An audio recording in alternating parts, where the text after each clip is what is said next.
relax, be cool.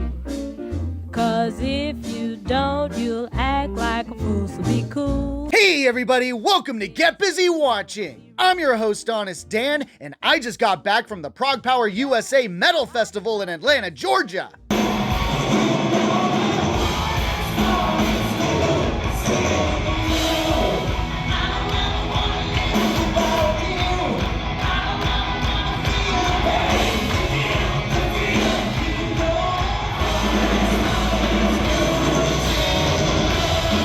And I already miss being there. But we're here to talk about movies, not music. So, let's talk movies. Oh man, the last of the mainline Conjuring films. Never thought I'd see the day. Usually when I do these things, I do like a bastardized rapid fire of all the installments to this bafflingly unnecessary interconnected universe. But to save on time, I'm just going to do an even more dipshit version of this, so...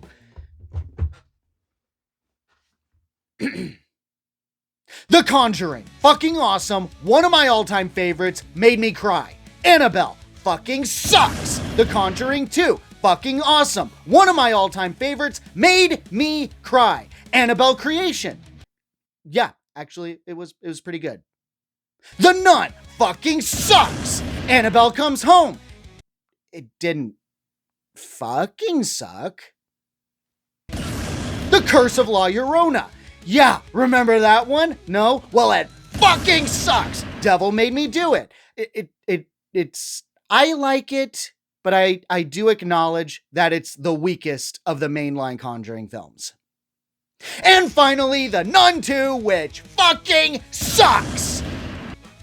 And now, here we are. Guys, I am so scared for this movie. I mean, let's be real. Any franchise that lasts too long is going to lose its luster. But thanks to something like Devil Made Me Do It, I'm not of the belief that just because you have one weak installment, the creatives need to pack it in. They can learn their lessons and come back swinging. But how often does that happen? I mean, look at Pirates of the Caribbean. Look at Underworld. Lord of the Rings, God Emperor Disney's Star Wars. Like, lessons are not generally learned in Hollywood. But you know what? This isn't a franchise that's been hit by agenda pushers. At least not that I've noticed. So maybe it's entirely possible that the creatives behind this movie wanted their final installment to go out with a bang, to be really special. So, I gotta keep the faith. I'm keeping the faith. I'm keeping the faith. I'm keeping the faith. I'm keeping the faith, my brothers and sisters. Alright, so let's just watch the movie and hope for the best, huh? This is my honest opinion of The Conjuring: Last Rites. 1, 2, 3,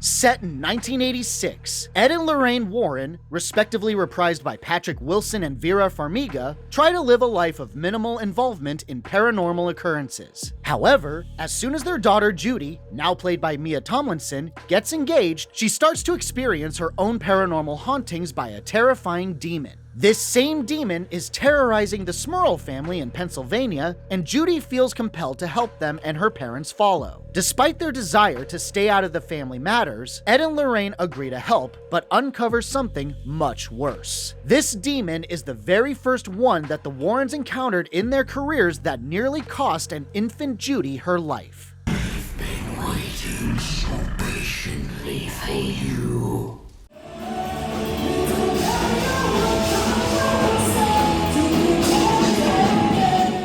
I am going to wear my normal hat because that thing is really hot. This, no. I do like it. I really do, but it could have been so much better. Now, I do think that it's a step above Devil Made Me Do It. And it does hit some ideas that I think were way overdue. But it fumbles so many times, and it really hurts me at my core. The opening is damn strong and had me hoping for the best for the rest. It's a young Ed and Lorraine, played respectively by Orion Smith and Madison Lawler, with Orion almost hauntingly looking like a de-aged Patrick, on their first haunting, which gets cut short when the demon they're tackling sends Lorraine into labor. Kinda, sorta. My heart was torn apart as infant Judy was being brought into the world but is stillborn. I don't know why I was so emotional with it. It's not like they were gonna kill Judy off. It's not like there aren't 3-4 other movies to show me that she did indeed survive.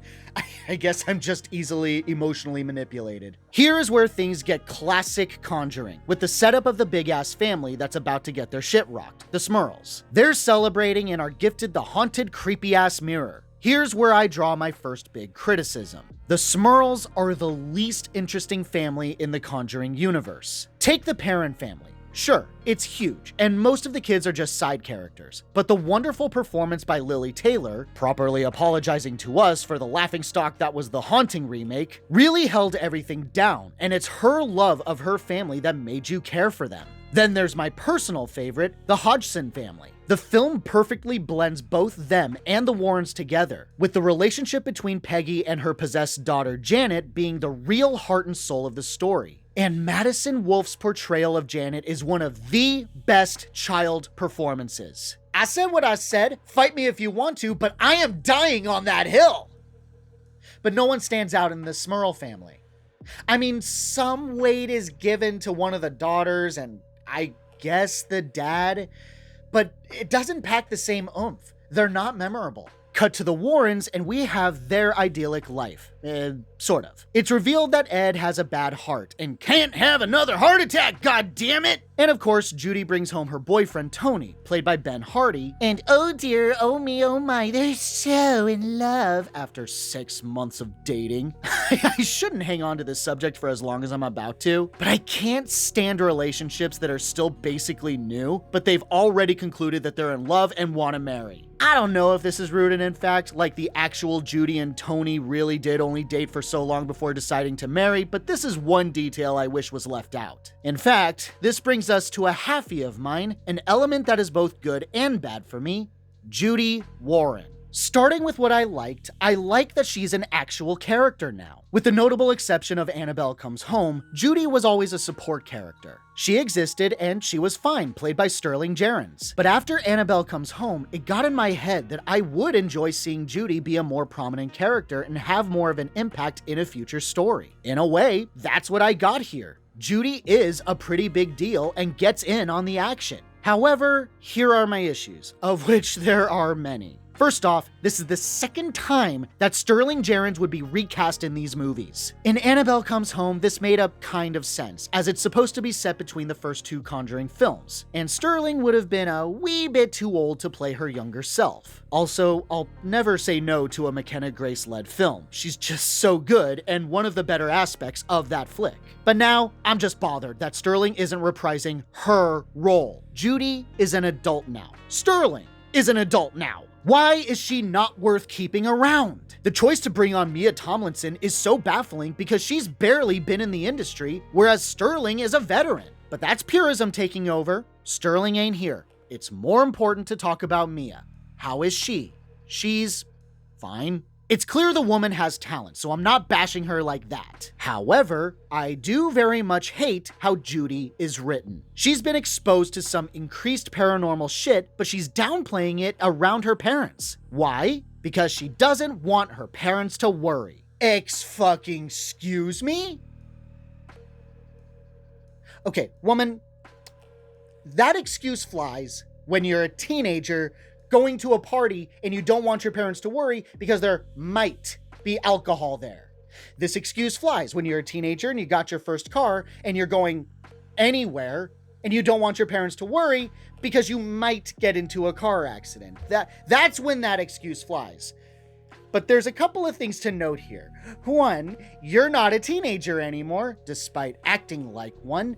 And two, we're not talking about anything that just anyone experiences. We're talking about demonic hauntings. You know what your parents do for a living. You know that they're experts on the very thing that you're experiencing. You're not exactly equipped with the same tools of exorcism like your parents are, so when you're going through what you're going through, you need to tell your parents. And you've been through this shit at least 3 previous times. And don't give me any excuses about that bitch-ass little poem that your mom taught you when you were a toddler. That shit is not gonna help you when the demon decides to grab you by the throat. I'm calming down, I promise.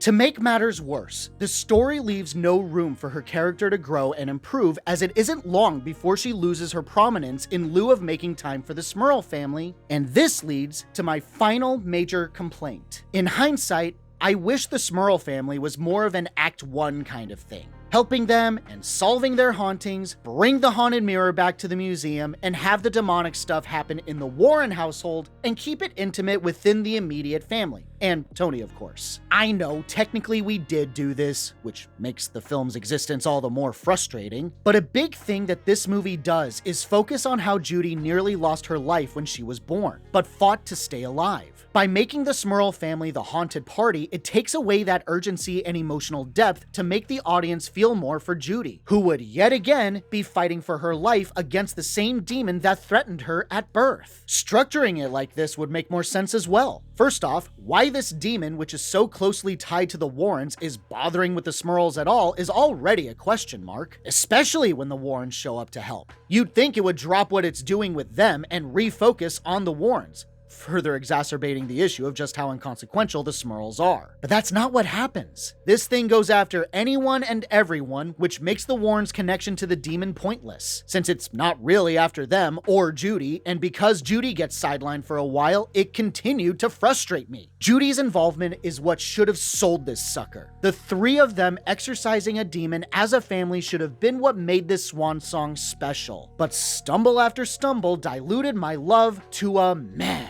Some additional negatives. The demon this go around is nothing special. It smiles a lot, giving me flashbacks to Twisty from American Horror Story. Again, wasted potential since it's supposed to be the Warrens' first demon and there's 0 rivalry. I am not happy that Valak is done better in objectively worse films. I like the axe murderer, I guess. He seems to have a bit of a personality, but for some reason he's not real. He's a facade? What the hell does that even mean? Hell, it doesn't even have a name that I remember. This one is just called the Mirror Demon, I think. And that could be just what the fans are calling it. That's not interesting. I remember Bathsheba, obviously Valak, it's in 3 motherfucking movies, but that's it. But I've ragged on this long enough. As I said, I do actually like it. I mean, I probably don't sound convincing. I feel like I'm more convincing myself than you. But it is true. Like, you're never gonna beat the chemistry between Patrick and Vera. They are always wonderful, have always been a highlight of this franchise, and this is no different. I do think it's pretty funny that this is Ed and Lorraine's 3rd attempt at trying not to do any more exorcisms. Yeah, I had to really dig into my brain bank to remember that they were talking about retiring from exorcisms since the 2nd flick, and they weren't even supposed to get involved in the Hodgson situation. Though for the life of me, I can't remember what the hell happened in Devil Made Me, at least as far as whether or not the Warrens were trying to stay out of things. Jesus, that movie is so forgettable. Aside from the opening possession scene with the little boy, that I remember was pretty good. And there was an evil cultist that was trying to be the dark mirror to Lorraine or some shit. Not much more beyond that. Either way, I do love how even the Warrens don't escape from the typical parental cliches. Like Lorraine is the supportive mother who loves that Judy is about to get married, whereas Ed is all skeptical and stern with Tony. That was pretty funny. Despite how rushed the relationship is, I do enjoy the addition of Tony. Not the most interesting of characters in this franchise, but Ben's performance is earnest enough to make me care. He does competently contribute to a few scenes. He never does that thing where he has to be a skeptic and make fun of the situation or doubt it, or anything that slows things to an obnoxious crawl. He does as he's told when he needs to, making him a weirdly more likable character than Judy. There's some decent cinematography, a couple of decent scares, and that's literally it. The bad stuff just really stands out this time. That's why it's so easy to talk about it and not about the good stuff, because the good stuff that's here is always and has always been present in these movies. So it's hard to repeat yourself time and again. But yeah, I can't deny that the more I talked about this, the more upset I was getting. So it makes me think that this is more on par with Devil Made Me Do It rather than being a step above it. I'm gonna say that this is a hard recommendation. If you have a vested interest in the franchise, you might as well just go for it. It's the last story of the Warrens, you might as well. But if you're expecting a truly special end to an era, I don't think you're gonna get it here. Just brace yourself for that. My honest rating for The Conjuring Last Rites, a strong 3 out of 5. Something's changed. Something's different. Thanks so much for watching, you guys. I really appreciate it. Hit that like or dislike button. All engagement is welcomed. Subscribe to the channel for more reviews. And as always, have a great day. Stay safe and healthy out there, and hope to see you soon. Gotta love how when I went to my festival, this contact would always fall out of my eye. Not once during filming did this thing fall out. I have an astigmatism, that's why it's an issue. So it just won't stay properly. I'm going now, bye.